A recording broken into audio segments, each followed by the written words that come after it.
Good morning students. आज हम लोग एक न्यू टॉपिक स्टार्ट करेंगे। पिछले क्लास में हमने बताया था इंटरनेट क्या होता है और इंटरनेट के हिस्ट्री के बारे में। ठीक है, इस क्लास में हम लोग डिस्कस करेंगे इंटरनेट कनेक्शन के लिए हम लोग को क्या क्या रिक्वायरमेंट चाहिए। तो सबसे पहला रिक्वायरमेंट होगा हमारा computer system. A computer with a good CPU speed is the prime requirement to access the internet. तो सबसे पहला जो रिक्वायरमेंट होता है वो है कंप्यूटर सिस्टम। कंप्यूटर सिस्टम में जो है वो आपको गुड CPU स्पीड चाहिए, जो कि ये प्राइम रिक्वायरमेंट है इंटरनेट एक्सेस के लिए। This can be a normal desktop और लैपटॉप। और ये जो CPU, हम लोग को बेटर CPU जो चाहिए, ये आपको नॉर्मल डेस्कटॉप और लैपटॉप दोनों में ही चाहिए। This computer will act as the client और द वर्क स्टेशन। और ये जो कंप्यूटर जिसके अंदर इंटरनेट कनेक्टेड है वो एज अ क्लाइंट काम करेगा या फिर एज अ वर्क स्टेशन काम करेगा। ठीक है, वर्क स्टेशन का मतलब जहाँ पर सारा का सारा डिटेल्स आकर के स्टोर होता है या फिर उस जगह से एक्सेस किया जाता है। ठीक है, अगर मान लीजिए कि 5 कंप्यूटर आपस में कनेक्टेड है, ठीक है, और उसमें से जो कंप्यूटर ए है वो आपका मेन कंप्यूटर है, सारा का सारा डेटा उस कंप्यूटर में जाकर के स्टोर हो रहा है, तो कंप्यूटर ए जो है वो आपका वर्क स्टेशन हो गया और बाकी जो 4 कंप्यूटर उसके साथ कनेक्टेड है वो एज अ क्लाइंट काम करेंगे। ठीक है, next, today's website are a mix of text, sound and images, so the content of the website might be heavy. आजकल के जो वेबसाइट जो बन रहे हैं उसके अंदर आपका टेक्स्ट होता है, ठीक है, साउंड, इमेजेस, इसके अलावा वीडियो भी होते हैं। तो इससे क्या हो जाता है, जो हमारा वेबसाइट है वो बहुत ही ज़्यादा हैवी हो जाता है। और जो चीज़ हैवी हो जाता है मतलब उस बल्क जो उसका डेटा साइज बढ़ जाता है, तो उसको प्रोसेस करने के लिए भी हमको अच्छा खासा रिक्वायरमेंट चाहिए CPU का, यानी कि हाई प्रोसेसिंग स्पीड चाहिए। Hence, more the speed of the CPU, better will be the performance of internet access. यानी कि CPU का स्पीड जितना ज़्यादा होगा उतना ही ज़्यादा इंटरनेट एक्सेस का परफॉर्मेंस भी होगा। ठीक है, the computer should have at least 1 GB of RAM. जो कंप्यूटर जो होगा उसके अंदर मिनिमम 1 GB का रैम होना ज़रूरी है। The higher the size of the RAM the better is the speed of your CPU। यानी जितना ज़्यादा हम लोग रैम बढ़ाएंगे उतना ही ज़्यादा हमारा कंप्यूटर स्पीड में काम करेगा। The computer should have at least 1 GB of free hard disk space. जो हार्ड डिस्क का स्पेस होता है उसके अंदर 1 GB free hard disk space होना चाहिए minimum, but this must not be a problem because most of today's computer come with at least 500 GB hard disk space. ठीक है, यानी कि मिनिमम जो रिक्वायरमेंट चाहिए वो 1 GB का खाली हार्ड डिस्क स्पेस चाहिए। ठीक है, क्योंकि इंटरनेट जो होता है वो कुछ टेम्पोररी फाइल्स भी जो है वो सेव करके रखता है। ठीक है, लेकिन आजकल का जो है ये प्रॉब्लम नहीं है स्पेस का, क्योंकि अभी जो मार्केट में जितना भी हार्ड डिस्क निकलता है वो सब सारा जो है 160 GB से ज़्यादा है, यानी कि फिर 500, 1 TB ये सब के साइज का मिलता है। ठीक है, besides the above a sound system with a microphone speakers are and devices like printer, scanner, etc. are desirable but not compulsory. इसके साथ ही साथ माइक्रोफोन, स्पीकर, ये सब प्रिंटर, स्कैनर, ये सब भी पेरिफेरल डिवाइसेस जो है ये सब भी जो है इम्पॉर्टेंट है इंटरनेट के लिए, लेकिन ये उतना ज़रूरी नहीं है, क्योंकि हम अगर हमको कोई भी चीज़ इंटरनेट पर हम कोई भी आर्टिकल देखें और इसको अगर प्रिंट करना है तो उसके लिए तब हमको प्रिंटर चाहिए। ठीक है, या फिर अगर हम लोग कोई फॉर्म भर रहे हैं और हमको कोई डॉक्यूमेंट स्कैन करके अपलोड करना है तो उसके लिए हमको क्या चाहिए, स्कैनर चाहिए। ठीक है, तो ये कंपलसरी नहीं है ये सब सारा चीज़। ठीक है, तो बेसिकली हमको जो मेरा जो मेन रिक्वायरमेंट होगा कंप्यूटर के लिए वो होगा आपका एक हाई स्पीड प्रोसेसर, यानी कि एक हाई स्पीड CPU, इसके अलावा 1 GB मिनिमम 1 GB का रैम और एक at least 1 GB free hard disk चाहिए। ठीक है, नेक्स्ट आगे बढ़ते हैं। Modem. A modem is a device that converts the analog signal to digital signal and the digital signal to analog signal. यानी मॉडेम एक ऐसा डिवाइस है जिसका काम होता है एनालॉग सिग्नल को डिजिटल में बदलना और डिजिटल सिग्नल को एनालॉग में बदलना। It helps the computer to communicate with each other. It connects the computer system to the internet using telephone और line cable. यानी कि जो मॉडेम होता है ये हमको एक दूसरे कंप्यूटर के साथ कम्युनिकेट करने में आसान हेल्प करता है। ठीक है, ये it connects the computer system to the internet using telephone line और केबल, और ये कंप्यूटर को जो है इंटरनेट से जोड़ने में मदद करता है टेलीफोन लाइन के थ्रू या फिर केबल लाइन के थ्रू। ठीक है, the term modem stands for modulator, demodulator. Modulation is the process of converting digital signals from a computer to analog signals like in telephone, and demodulation is the process of converting analog signal to digital signal. ठीक है, यानी कि modulate में यहाँ पर encrypt करता है data को डिजिटल, जो भी हमारा कंप्यूटर है ये डिजिटल डेटा को ही प्रोसेस करता है। ठीक है, यानी जैसे जो हम कीबोर्ड से कोई भी जो हम लोग कीबोर्ड से कुछ भी एंटर करते हैं, ठीक है, जैसे कि अपना नाम लिखते हैं या फ़ोन नंबर एंटर किए, ठीक है, तो वो जो है डायरेक्टली आपको स्क्रीन पर ऐसे ही नहीं शो करता है। सबसे पहले वो डेटा को प्रोसेस करता है, यानी डिजिटली कन्वर्ट करता है। ठीक है, डिजिटली कन्वर्ट करने के बाद जो है ये फिर आपको स्क्रीन के ऊपर वो शो करता है। तो उसी तरीके से जो भी हम लोग यहाँ से कोई भी हम लोग जो ईमेल सेंड करते हैं, या फिर मान लीजिए अगर हम लोग कोई भी फ़ोटो सेंड करते हैं, तो सबसे पहले वो एक डिजिटल फॉर्म में होता है, और उसको इंटरनेट के थ्रू भेजने के लिए जो है मॉड्यूलेटर क्या करता है, मॉडेम क्या करता है, उसको मॉड्यूलेट कर देता है एनालॉग सिग्नल में। ठीक है, उसके बाद फिर वो दूसरे कंप्यूटर के पास जाता है, और जब वो दूसरा कंप्यूटर उस डेटा को रिसीव करता है तो वो उसके पास एनालॉग फॉर्म में होता है। उसके बाद वो एनालॉग से उसको कन्वर्ट करता है डिजिटल फॉर्म में, क्योंकि हमारा जो कंप्यूटर है वो सिर्फ डिजिटल डेटा को समझता है। तो डिजिटली कन्वर्ट करने के बाद जो है वो फिर आपको स्क्रीन पर वहाँ पर दिखता है। Modem provides the primary link between an ISP and your computer। जो मॉडेम होता है ये एक लिंक का काम करता है ISP और आपके कंप्यूटर के बीच में। ISP का मतलब होता है, फुल फॉर्म होता है इंटरनेट सर्विस प्रोवाइडर, यानी इंटरनेट सर्विस प्रोवाइडर यानी वो प्रोवाइडर जो हमको इंटरनेट का सर्विस प्रोवाइड करता है, इंटरनेट फैसिलिटी प्रोवाइड करता है, जैसे एयरटेल, जियो, वोडाफोन, आइडिया, BSNL, ये सब सारा जो है हमारा ISP है। ठीक है, और मॉडेम जो है ये दोनों के बीच में एक लिंक का काम करता है। ठीक है, मॉडेम को थोड़ा सा और हम डिटेल में समझा देते हैं। जैसे कि आप एक एग्जांपल देखे होंगे टेलीफोन का। तो जो टेलीफोन होता है वो वायर के थ्रू कनेक्टेड होता है। ठीक है, तो टावर से। तो यहाँ पर जो भी हम लोग बात करते हैं, तो टेलीफोन का जो स्पीकर होता है वो उस चीज़ को रिकॉर्ड करता है, माइक्रोफोन हमारे आवाज़ को रिकॉर्ड करता है और उसको इलेक्ट्रिकल सिग्नल में चेंज करता है। और वो जो इलेक्ट्रिकल सिग्नल है वो टेलीफोन का वायर जो है वो ट्रांसफर करता है उस इलेक्ट्रिकल सिग्नल को दूसरे पर्सन के टेलीफोन के पास, जिसके पास हम बात कर रहे हैं। उसका टेलीफोन सिस्टम जो है, उसका जो टेलीफोन है वो उस इलेक्ट्रिकल सिग्नल को कैच करता है और उसको फिर वापस से फिर ऑडियो सिग्नल में उसको चेंज कर देता है। ठीक है, या फिर आप लाउड स्पीकर देख होंगे, जो लाउड स्पीकर जो होता है उसमें मैग्नेट लगा होता है, वो हमारे आवाज़ को रिकॉर्ड करता है। रिकॉर्ड करने के बाद जो है उसको इलेक्ट्रिकल पल्स में कन्वर्ट करता है, और इलेक्ट्रिकल पल्स में कन्वर्ट करने के बाद फिर वो स्पीकर के पास भेजता है। स्पीकर क्या करता है, उस इलेक्ट्रिकल पल्स को एक्सेप्ट करता है और वापस से फिर उसको चेंज करता है ऑडियो सिग्नल में। ठीक है, तो ये सब सारा कन्वर्जन होता है, हर जगह कन्वर्जन होता है, चाहे वो आपका साउंड सिस्टम हो, या फिर आप कहीं मोबाइल पर बात कर रहे हो या टेलीफोन पर बात कर रहे हो, या फिर इंटरनेट पर आप चैट कर रहे हैं, या फिर इंटरनेट सर्फिंग कर रहे हैं। हर जगह जो है यहाँ पर एक कुछ न कुछ हम लोग को कन्वर्टर चाहिए होता है। ठीक है, modem of different speeds are available in the market. Cable modem and ADSL modem are used where faster access is required. ठीक है, जहाँ पर हमको हाई इंटरनेट स्पीड चाहिए वहाँ पर हम लोग केबल मॉडेम और ADSL मॉडेम का हम लोग यूज़ करते हैं। The speed of modem is measured in kilobyte पर सेकेंड और KBPS और मेगाबाइट पर सेकेंड और MBPS। ठीक है, यानी जो मॉडेम का जो स्पीड होता है वो KBPS या फिर MBPS में मेजर किया जाता है। There are two types of modem, internal modem और एक्सटर्नल मॉडेम। इंटरनल मॉडेम क्या होता है? The internal modem remains inside the computer and is in the form of a card. Most computers these days come with such built-in modem, but internal modem are cheaper and slower than the external modem। Internal modem जो है वो computer के अंदर में ही लगा हुआ आता है, यानी कहे तो वो कंप्यूटर के मदरबोर्ड में ही फिक्स्ड रहता है। ठीक है, लेकिन जो इंटरनल मॉडेम होता है उसका थोड़ा सा डिमेरिट है, वो सस्ता होता है। सस्ता होने की वजह से जो है वो उसका स्पीड स्लो होता है एक्सटर्नल मॉडेम के मुकाबले। Since it is a part of the circuit board it remains fixed and is not portable.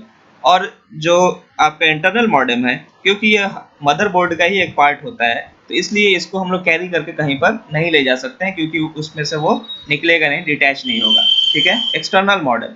An external modem is a small box-shaped device that is connected to the computer from outside it. It is a peripheral and is connected to the computer using some wires. External modem are slightly more expensive than internal modem but are definitely faster. जो external modem होता है ये छोटा एक box shape device होता है जो कि कंप्यूटर जो कि हम लोग बाहर से अटैच कर सकते हैं कंप्यूटर के साथ। ये एक पेरिफेरल डिवाइस होता है, यानी कि इसको हम लोग वायर के थ्रू भी कनेक्ट कर सकते हैं या फिर वायरलेसली कन्वर्ट भी कनेक्ट कर सकते हैं। यानी अभी जो मार्केट में जो जियोफाई निकला हुआ है वो हमारा उसको जो है हम लोग वायर के थ्रू भी कनेक्ट करके चला सकते हैं, या फिर अगर हमारे कंप्यूटर में वाईफाई है तो हम लोग वाईफाई के थ्रू भी उसको जो है कनेक्ट करके हम लोग चला सकते हैं। यानी कि हमारे कंप्यूटर के अंदर वाईफाई हार्डवेयर होना चाहिए, तभी जा करके वो उस वाईफाई राउटर के साथ वाईफाई जियोफाई के साथ जो है वो कनेक्ट हो सकता है। ये जो एक्सटर्नल मॉडेम होता है ये थोड़ा सा ज़्यादा फास्ट होता है इंटरनल मॉडेम के मुकाबले। Like any other devices it is portable and can be connected to different computers. ये पोर्टेबल होता है एक्सटर्नल मॉडेम, इसको हम लोग किसी को भी दे सकते हैं या कैरी करके कहीं पर भी ले जा सकते हैं, और इसको कोई भी हम लोग डिफरेंट कंप्यूटर्स में भी कनेक्ट कर सकते हैं। ठीक है, ज़रूरी नहीं है कि हम अपने कंप्यूटर में ही इसको कनेक्ट कर सकते हैं, कोई और भी जो है उस कंप्यूटर को साथ कनेक्ट कर सकता है। नेक्स्ट है जो इंटरनेट रिक्वायरमेंट के लिए हमको जो नेक्स्ट चीज़ चाहिए वो है टेलीफोन या फिर cable line. The main communication between the client and the server machine is the telephone line. The normal telephone or cable connection can be used to connect to the internet, but today the high-speed broadband lines or ISDN lines are very popular. यानी कि जो main communication जो होता है client और server machine के बीच में वो होता है टेलीफोन लाइन या फिर केबल लाइन। जो नॉर्मल टेलीफोन या केबल कनेक्शन होता है ये इंटरनेट को कनेक्ट करने के लिए यूज़ किया जाता है, लेकिन आजकल के दौर में जो है हम लोग ब्रॉडबैंड कनेक्शन या फिर इसको ISDN लाइन्स भी कहा जाता है। ठीक है, wifi, satellites and 3G technologies on cell phones are gaining popularity with urban users. यानी कि पहले के ज़माने में जो है हम लोग टेलीफोन लाइन का यूज़ करते हैं, लेकिन उसके जब से ब्रॉडबैंड आया है, क्योंकि ब्रॉडबैंड का जो स्पीड होता है वो बहुत ही ज़्यादा हाई स्पीड होता है टेलीफोन लाइन के थ्रू। और दोनों में एक और डिफरेंस भी है, ब्रॉडबैंड जो है उसको वो भी वायर के थ्रू चलता है और टेलीफोन लाइन जो है वो भी वायर के थ्रू चलता है। दोनों में डिफरेंस ये होता है कि जब टेलीफोन लाइन में अगर हम लोग इंटरनेट यूज़ कर रहे हैं तो वहाँ पर हम लोग कॉल यानी टेलीफोनिक कॉल हम लोग रिसीव नहीं कर सकते, ना ही टेलीफोनिक कॉल कर सकते हैं। और ब्रॉडबैंड लाइन में जो है ये आप दोनों चीज़ कर सकते हैं, यानी इंटरनेट भी साथ साथ आप यूज़ कर सकते हैं और आप टेलीफोन का भी इस्तेमाल कर सकते हैं किसी को कॉल करने के लिए और किसी को का कॉल रिसीव करने के लिए। ठीक है, लेकिन आजकल के दौर में जो है ब्रॉडबैंड भी जो है वो बहुत ही कम यूज़ हो रहा है और हम लोग जो है वाईफाई या फिर 3G 4G टेक्नोलॉजी का यूज़ कर रहे हैं अपने सेलफोन के थ्रू इंटरनेट को कनेक्ट करने के लिए। ठीक है, नेक्स्ट है इसके बाद इंटरनेट सर्विस प्रोवाइडर। जो मेन चीज़ होता है वो है हमारा इंटरनेट सर्विस प्रोवाइडर। मान लीजिए आप टेलीफोन लाइन लगा लिए हैं या फिर ब्रॉडबैंड लाइन लगा लिए हैं, लगा लिए हैं, लेकिन उसके अंदर आप इंटरनेट एक्टिवेट ही नहीं करवाए हैं, तो इसका मतलब वो आपका वो इंटरनेट सर्विस प्रोवाइडर जो है आपको इंटरनेट सर्विस का पैकेज नहीं दिया है, जिसकी वजह से आप इंटरनेट को एक्सेस नहीं कर सकते हैं। ठीक है, An internet service provider or ISP is a company or business that provides access to the internet and related services. यानी कि जो इंटरनेट सर्विस प्रोवाइडर या फिर ISP ये एक तरह का कंपनी होता है या ये फिर एक बिजनेस होता है जो आपको इंटरनेट एक्सेस करवाता है, यानी कि आपको इंटरनेट से जोड़ने में मदद करता है। The internet service providers provide the internet connection to you. They are generally companies or organizations that employ powerful computers called servers for internet connection. ये सब बहुत बड़े बड़े जो ISP होते हैं वो बहुत ही बड़े ऑर्गेनाइजेशंस होते हैं जो, और इनके पास बहुत ही पावरफुल कंप्यूटर होता है जिसको सर्वर्स भी कहा जाता है, जो आपको इंटरनेट कनेक्शन कराने में हेल्प करते हैं। Servers are special computers connected to the internet through satellites और अदर कंप्यूटर चैनल। जो सर्वर होते हैं ये बहुत ही बड़े और पावरफुल कंप्यूटर होते हैं और ये इंटरनेट के थ्रू कनेक्टेड होते हैं, सैटेलाइट के थ्रू या फिर कोई और भी कम्युनिकेशन चैनल के थ्रू। बेसिकली जो है ज़्यादातर सैटेलाइट कनेक्शन में जो है स्पीड बहुत ही स्लो होता है, लेकिन अगर वहाँ पर हम लोग केबल लाइन यूज़ करेंगे, जैसे कि अभी हम लोग ऑप्टिकल फाइबर नेटवर्क यूज़ कर रहे हैं, तो ऑप्टिकल फाइबर नेटवर्क ही बहुत ही हाई स्पीड नेटवर्क होता है और जो भी सर्वर कंप्यूटर कनेक्टेड होते हैं ये सब सारे ऑप्टिकल फाइबर केबल के थ्रू ही कनेक्टेड होते हैं। They are also provided they also provide the required software, username and passwords. Generally, you have to pay a monthly or yearly charges for internet service provided by ISP. तो जो internet service provider है वो हम लोग को free में internet नहीं देता है, इसके लिए वो लोग सर्विस चार्ज करते हैं। इसके लिए आप मंथली या फिर ईयरली चार्ज पे कर सकते हैं, ठीक है। The major ISP in India are Airtel broadband, BSNL, Reliance, MTNL, ठीक है। न्यू में जो है आपका जियो है। Internet access software, internet access software is necessary to set up and control the connection of your computer to the internet. There are two main components. यानी internet access software, internet से जोड़ने के लिए जो है हमको दो तरह का सॉफ्टवेयर चाहिए, सॉफ्टवेयर होता है। एक होता है डायलर सॉफ्टवेयर और दूसरा होता है TCP/IP network software. Dialer software ये सब जो है ये आप सब आउटडेटेड हो गया है, ठीक है। The dialer software directs the modem to dial a telephone number or computer network and to get your computer identified as the ISP computer। यानी पहले के ज़माने में जब टेलीफोन लाइन यूज़ होता था तो उस समय डायलर सॉफ्टवेयर का इस्तेमाल किया जाता था, ठीक है। यहाँ पर जो है यूज़र आईडी और पासवर्ड के थ्रू जो है आपको इंटरनेट के थ्रू कनेक्ट करवाया जाता था, ठीक है। और जो ISP है वो आपको आइडेंटिफाई करता था कि आप एक ऑथराइज्ड यूज़र हैं इंटरनेट को एक्सेस करने के लिए, ठीक है। यानी डायलर सॉफ्टवेयर में आपको हर बार जब भी आपको इंटरनेट कनेक्ट करना होता है तो आपको हर बार जो है यूज़र आईडी और पासवर्ड जो है वहाँ पर देना पड़ता है, तभी जाकर के आप इंटरनेट को एक्सेस कर सकते हैं, अदरवाइज इंटरनेट एक्सेस नहीं कर पाएंगे आप। नेक्स्ट है TCP/IP software. The internet uses the internet protocol suit. TCP/IP network software allows programs on your computer to communicate over the internet after the connection has been established. The internet access software may be different for different ISP. Microsoft Windows has a built-in internet access software for both dial-up and networking and broadband services. जो TCP/IP software होता है ये automatically जो है ये computer के अंदर में लगा होता है, ठीक है। और ये TCP/IP सॉफ्टवेयर जो है ये आपका अलग अलग ऑपरेटिंग सिस्टम के हिसाब से अलग अलग उसका, जैसे कि हमारा माइक्रोसॉफ्ट विंडोज सिस्टम है तो वहाँ पर TCP/IP सॉफ्टवेयर में जो है ये डिफर करता है आपके ऑपरेटिंग सिस्टम के हिसाब से। नेक्स्ट आगे बढ़ते हैं। Internet application software. Internet application software यानी कि ब्राउजर। तो ब्राउजर क्या है? एक स्पेशल सॉफ्टवेयर होता है that allows you to access and surf through different website and web pages on the internet. These are also known as internet browsing software or web browser or simply browser. They facilitate you access and interact with all the information on the world wide web. There are many web browsers available according to the operating systems and the type of content to be browsed. Some popular web browsers are Microsoft Internet Explorer, Google Chrome, Mozilla Firefox, Apple Safari.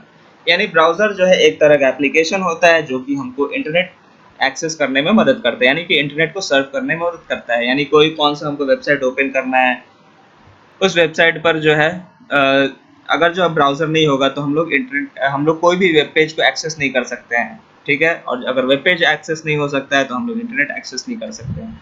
और यहाँ पर browser में जो है बहुत ही popular browser जो है वो आपका माइक्रोसॉफ्ट इंटरनेट एक्सप्लोरर है। इसके बाद है आपका Google Chrome, Mozilla Firefox, Apple safari, ठीक है। एप्पल सफारी जो है वो डिफ़ॉल्ट ब्राउज़र होता है एप्पल कंप्यूटर का, और जो भी हम लोग विंडोज सिस्टम खरीदते हैं तो उसमें आपका डिफ़ॉल्ट जो कंप्यूटर होता है, डिफ़ॉल्ट जो ब्राउज़र होता है वो आपका इंटरनेट एक्सप्लोरर होता है। अभी विंडोज़ 10 आप खरीदिएगा तो उसमें माइक्रोसॉफ्ट एज नाम से एक एक्सप्लोरर इंक्लूड किया है। इसके अलावा जो गूगल क्रोम और मोजिला फायरफॉक्स जो है ये आपका फ्री है। इसको आप इसको आप डायरेक्टली इंस्टॉल करके अपना यूज़ कर सकते हैं, ठीक है। ऐसे सभी ब्राउज़र का जो है सेम ही काम होता है, वेब पेज को ओपन करना और उसको शो करना, ठीक है। तो आज के लिए इतना ही। नेक्स्ट क्लास में जो हम लोग दूसरे टॉपिक को डिस्कस करेंगे। So thank you all of you.